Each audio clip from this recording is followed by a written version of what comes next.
നമസ്കാരം. Welcome to Diamond Sports. Super കപ്പിലെ ആദ്യ 2 മത്സരവും കേരള ബ്ലാസ്റ്റേഴ്സ് വിജയിച്ചിരിക്കുകയാണ്.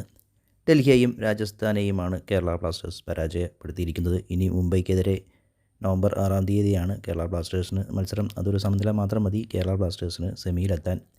ഇവിടെ പറയാൻ വന്നത് അതല്ല. സാധാരണ കഴിഞ്ഞ സീസണിലെ പോലെ ഗോൾ കീപ്പിങ്ങിൽ എറേഴ്സ് വന്നില്ല. 2 മത്സരവും നോറ ക്ലീൻ ഷീറ്റ് നേടി. കാര്യമായ ത്രെട്ടൊന്നും നോറയ്ക്ക് വന്നില്ല. എന്നിരുന്നാലും രാജസ്ഥാനെതിരെയും നല്ലൊരു സേവ് കണ്ടു. പിന്നെ ഡൽഹിക്കെതിരെ ഗോൾ എന്നുറച്ച ഒരു നല്ലൊരു ഷൂട്ടാണ് നോറ തടഞ്ഞത്. കഴിഞ്ഞ സീസണിലൊക്കെ ഗോൾ കീപ്പിംഗ് മിസ്റ്റേക്ക് മൂലം അനാവശ്യമായി നമ്മൾ പോയിൻ്റ് ഡ്രോപ്പ് ചെയ്തിരുന്നു. അതെന്തായാലും കേരള ബ്ലാസ്റ്റേഴ്സിൻ്റെ മുന്നോട്ടുള്ള പ്രയാണത്തെ കഴിഞ്ഞ സീസണിൽ അത് ഒരുപാട് ബാധിച്ചിരുന്നു. എന്തായാലും നോറയും കേരള ബ്ലാസ്റ്റേഴ്സ് ഗോൾ കീപ്പിംഗ് സൈഡും ഇപ്പോൾ നല്ല കോൺഫിഡൻസിലാണ്. അതൊരു പോസിറ്റീവ് സൈനാണ്.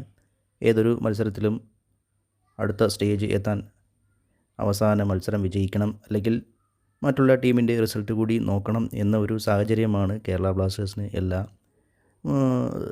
വർഷവും വരിക. അല്ലെങ്കിൽ ഏതെങ്കിലും ടൂർണമെൻറ്റിൽ അങ്ങനെയായിരിക്കും കേരള ബ്ലാസ്റ്റേഴ്സിന് വരിക.